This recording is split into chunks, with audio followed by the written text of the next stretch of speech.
Hey guys, welcome to another episode of our Boterns podcast. With us today is Joseph Scarano. Joseph is the CEO and founder of Araize. So today is going to share with us what Araize is about and how they're going about helping nonprofits to do accounting and run their fundraising. So Joseph, welcome to the show. Thank you, David. I appreciate you having me as a guest today.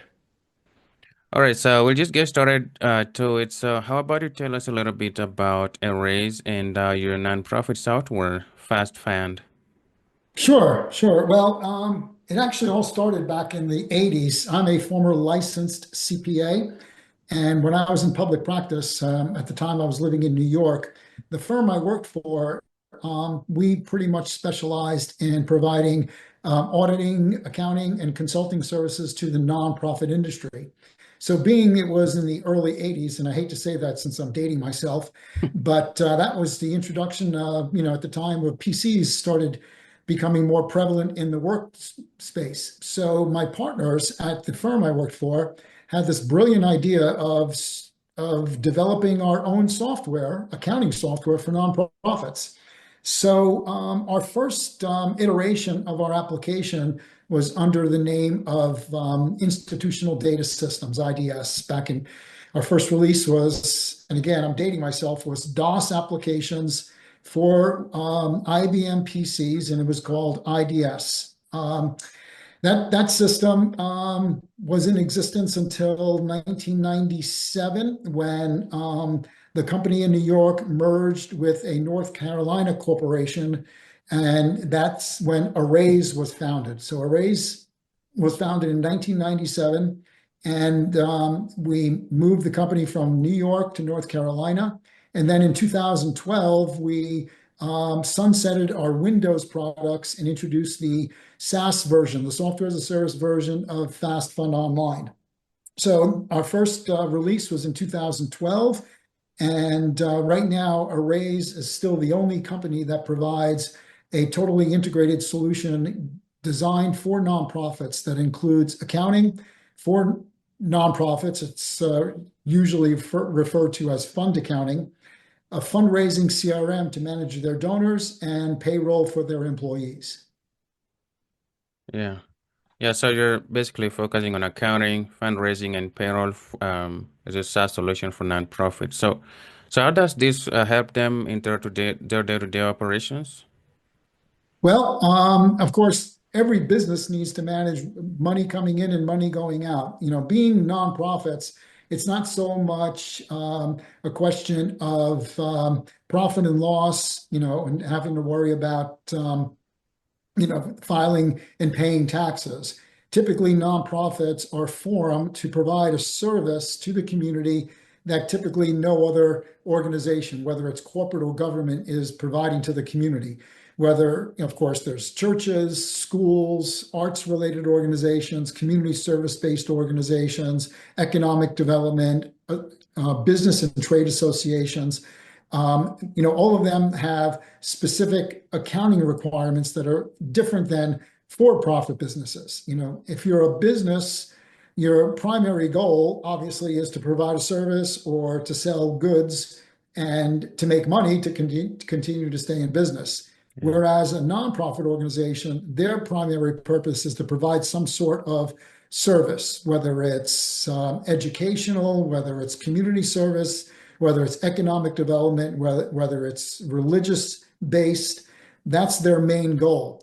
But as nonprofits, they have certain responsibilities to their funding sources, whether the funding sources are private individual donations or corporate donations or foundations or government funding, from grants from local, state, and government funding. So their main objective, besides, of course, providing services, is making sure that the funds that they receive are used for their designated purpose. So they have to be more transparent to their Yeah. funding sources and be able to report back to the community at large and their funding sources as to how they used their funds. I always like to refer to it as, the money that they receive, it always has strings attached. They just can't use it for anything they want it. They have to use it for their mission. Absolutely, that's pretty clear, Joseph. I'm just curious, like you were founded in the early 1980s. What's the secret to such impressive longevity? Like you've been in operation for quite a long time, and where are you right now in terms Um, of growth and revenue? Well, we're a relatively small company, but we're supporting about 1,500 nonprofit organizations around the world. Being that we're in the cloud now, we have users in 5 out of 7 continents. Still don't have anyone in Antarctica and in Australia.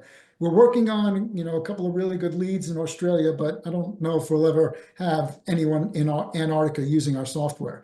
But we found the key to our success is providing affordable software solutions that are easy to use, for nonprofits. We compete typically with off-the-shelf accounting applications, so we have to make sure that from a financial standpoint, our systems are not significantly more expensive than what they could typically buy for a regular business. So we provide very easy to use software. We keep up to date with technology. We're constantly updating our applications, and we provide exemplary customer service. And, we have users that have been with our company since the beginning back in the 80s. They've been users for over 40 years. So we have, very low turnover. And I would say that we have 95%, satisfaction rate. I would love to say 100%, but no one has a 100% satisfaction rate. There's always, some issues that we can't address with certain organizations. But I think the key is providing good customer service at an affordable rate, and it's able to provide the nonprofits with what they need for their fiscal responsibilities. You said you have customers who've been with you for 40 years. Yes, they started out with us in the 80s and have continued with us as our software has evolved, in the different platforms that we supported, from the initial PC platform, DOS, through Windows when we converted everything to Windows in the 90s, and now we're 100% in the cloud. That's pretty impressive. So with about 1,500 users, so where are you currently in terms of revenue? Right now, our revenue is slightly less than 1 million. A year? Yes. Oh, that's really, really impressive. So Araize was founded, like you said, back in 1980s. I'm just curious, like, so how did you grow? What are some of the strategies you've Well, leveraged to be able to reach where you are no, today? sure. We're self-funded. We never took any kind of outside funding for our organization. So, you know, in certain respects, that might have stunted our growth where we weren't able to achieve that hockey stick growth that a lot of companies might achieve if they brought in a lot of outside funding in capital. We grew organically. We're self-funded. We all have a vested interest in the success of our company. We have a great team here that takes ownership of everything that they do. So we're able to, grow our business, from the dedication that we have here, to our clients, to provide, the kind of services that they expect. And we, of course, now with the internet, it's a lot easier to get the word out. But we have really good relationships with accounting firms that provide software services to nonprofits. We have strategic partnerships with them. We have lots of our clients referring them to their peers, other people who work in the nonprofit industry. It's not unusual for someone to leave their job at one nonprofit and then go work for another nonprofit and immediately call us up to license our software, since they used it in the past for their new position and their new, the new job. Yeah, so from what I get is that you relied mostly on word of mouth or referrals to grow. That and now with the internet, internet searches, where we have our person here who handles our VP of marketing and outreach. She handles our website. We have a very good presence on YouTube with instructional videos that we produce and educational videos on nonprofit accounting. We have regular blog posts, and the referrals that we get are from our clients and from accountants that work for the nonprofit industry. Yeah. When you say outreach, are you referring to cold email outreach or some other form of outreach? Well, we typically it's social media. All We right. do. We have a lot of activity on postings on LinkedIn, postings on Facebook. We've done a little bit of experimenting on TikTok, not getting a lot of traction there, but we have little short videos that we post on TikTok, on Instagram, on Facebook, on LinkedIn, with links to our website and regular blog posts that we publish. Most of our blog posts are educational, not so much promoting our company or our software, but just educating people on, what it takes to run a nonprofit, how to be fiscally responsible, and how to raise funds to help sustain their nonprofit. Yeah, absolutely. I'll actually be honest, like you're really doing a great job in terms of content. You're leveraging all the platforms, and especially when it comes to your blog. So I'm curious about your blog. You're actually blogging regularly. You publish about 2 to 3 articles a month. So Yes. how has SEO played a role, if any, in helping you reach your target market of nonprofit organizations? Well, it usually anyone who's in the field, will spend time, networking, whether it's on LinkedIn or, depending on what social media applications they use, they typically stick with their industry, what their interests are. And so we try to um, put out enough content where if they're doing searches for, budgeting or grant management or how to raise more funds, for their organization, we try to develop our blogs and our keywords that appear in the blogs and in our on our website for postings, that will attract a good search result, when they're doing whether it's Google searches or AI searches. We try to uh, put enough content out there that it puts our company Araize and our product Fast Fund in front of them. And are you able to track this where you're able to determine certain leads are coming through SEO, some are referrals, some are other like social Yes. media, other channels? Yeah. Anytime someone clicks on a blog post or a video that we post, we try to gather as much information as possible. We publish a lot of educational materials, and so whenever they download that, we gather and ask information on how they found out about us. And sometimes people will not complete that information, but Yeah. we have enough in terms of responses where we can establish a really good metric as to where the leads are coming from and how they found us, what the original source was. Yeah, that's great.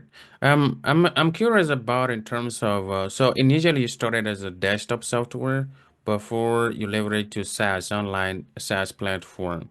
I think this could have brought some resistance. So what are some of the challenges you often face in terms of adoption of your nonprofit software, Fast Fund, the Yeah, SaaS version?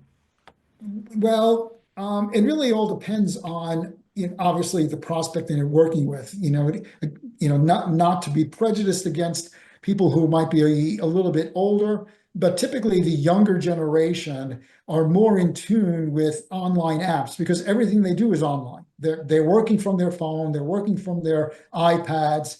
So typically, they have no resistance to an online application. But unfortunately, someone who might have grown up with PCs with installed products on their PCs or on their computer networks within their offices, they might be a little bit more reluctant for an online system because in their mind, they think that an online system is less secure than applications installed on their computers or on their networks. But it's actually the opposite Yeah. because with an online system, we have to have in place multiple redundancies with our servers, and we have to guarantee a certain percentage of uptime, 99.9%, 99.7% uptime, for our servers. Whereas, if someone's application is installed on one computer and that computer crashes, they're pretty much dead in the water, especially if they don't have backup. Whereas, if for some reason their computer dies, all they need to do is log on to and open up another computer, and as long as they have an internet connection, they're able to access our system.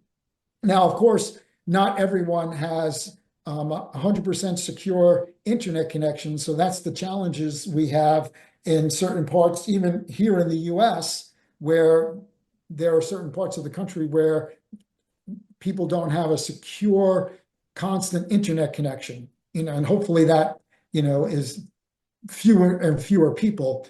But as I said, we've got installs or people using our software in 5 out of 7 continents around the world. And they have no problems logging onto our system. They have their internet connections. Their data is backed up daily with multiple redundancies. So we're receiving fewer and fewer requests for an installed product. Again, mostly everyone now understands that, the most efficient way to deliver software is online. Yeah, online. You're able to roll out updates and security updates much faster Oh, instead of having yes. to do it from computer to computer. Oh, yeah, definitely. I mean, we remember the days where we used to have to send out floppy disks. We would limit the number of upgrades we had because we'd have to ship out 1,000 CDs or floppy disks. And then of course with the introduction of the internet in the mid to late 90s, it was a little bit easier because we could do it online.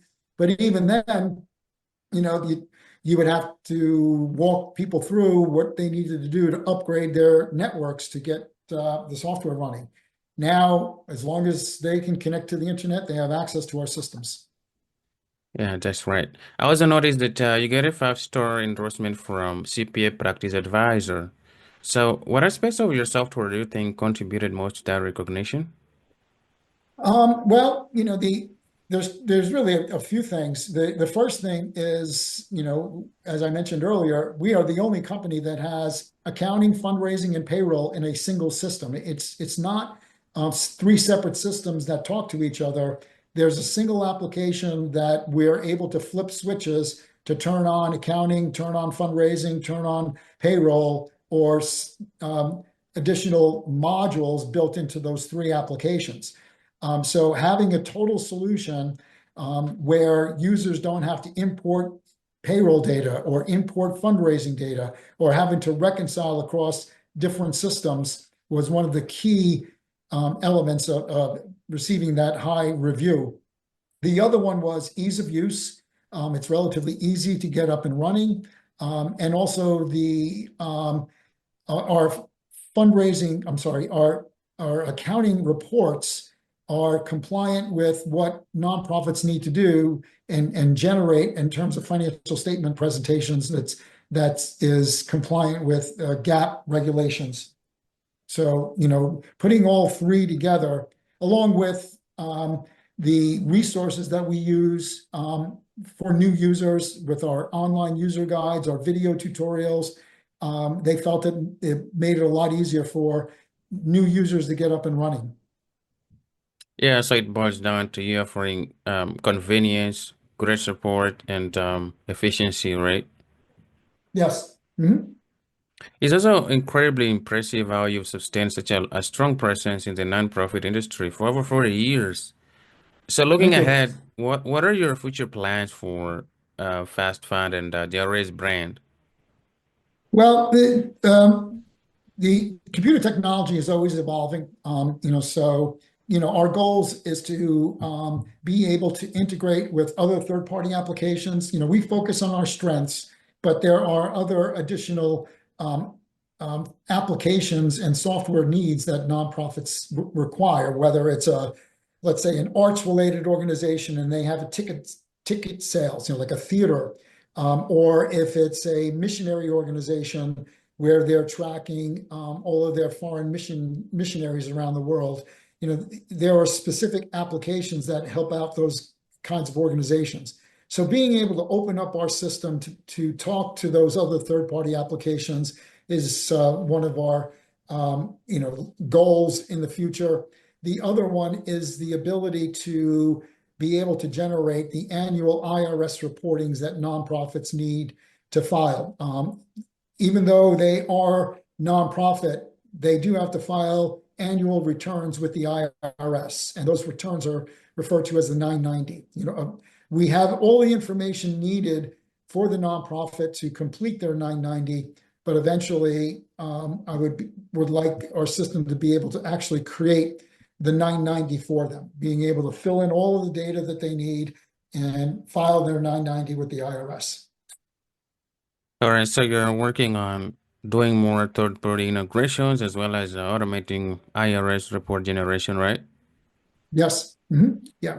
Our list of updates, it never ends. I would say 90% of the enhancements and updates that we build into FastFund are based on user suggestions. So it's not unusual for a user to send in a support request and say, I would really like the system to do such and such. And so we'll present it to our development team and they'll say, oh yeah, that's relatively easy. And then sometimes within a couple of weeks, they will have developed it, we'll have tested it, and we'll release it. And we send an email back to the user. That request that you asked for a couple of weeks ago, it's now available in the system. And as you can imagine, they're thrilled. Yeah, I'd be thrilled. That's pretty efficient if you're able to roll out a feature in a couple of weeks. All right. So now in the That's age not of that that's not always the case, but sometimes it's something that's relatively easy. yeah, absolutely. What about we're in the age of artificial intelligence? So, what's the societal impact of fundraising or payroll and accounting automation in nonprofit industry in terms of, let's say, reshaping job roles or eliminating certain manual tasks? We know that accounting has for a long time been pretty much manual. Yeah. Well, the biggest challenge when you want to implement AI into an accounting application is building out the rules that the AI has to follow when it comes to classifying transactions.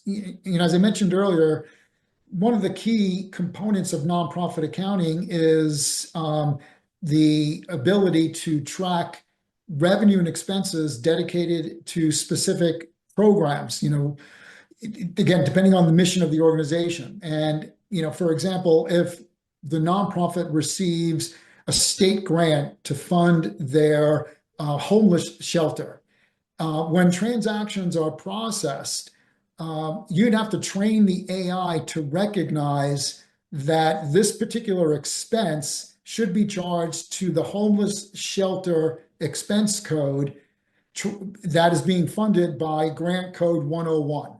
So that is really something that is the biggest challenge to build into AI.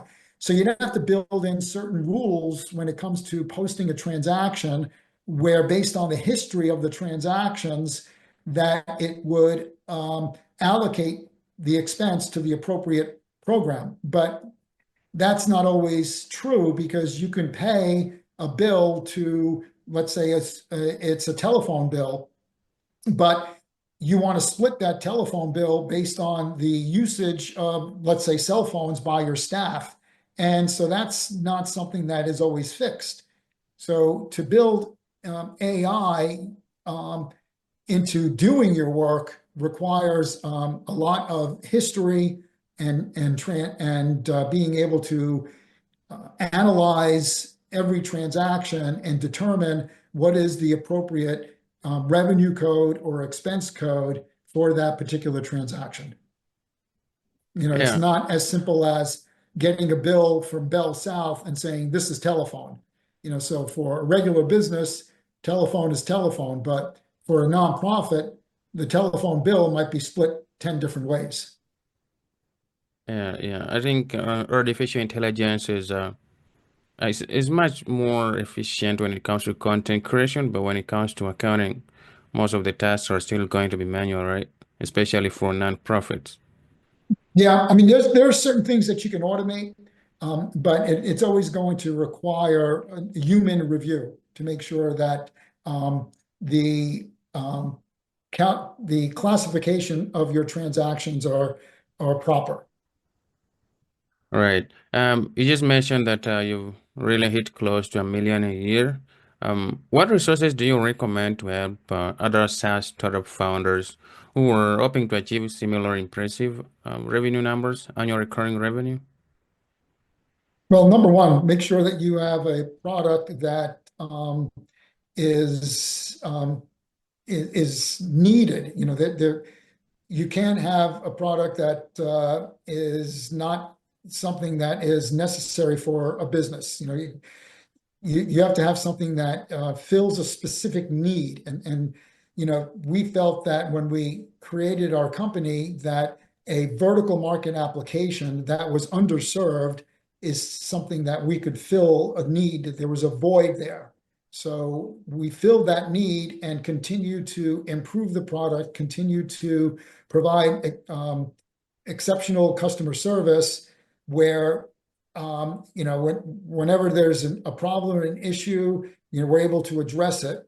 And, being able to stand behind your products and provide, a value to what you're offering to your particular industry.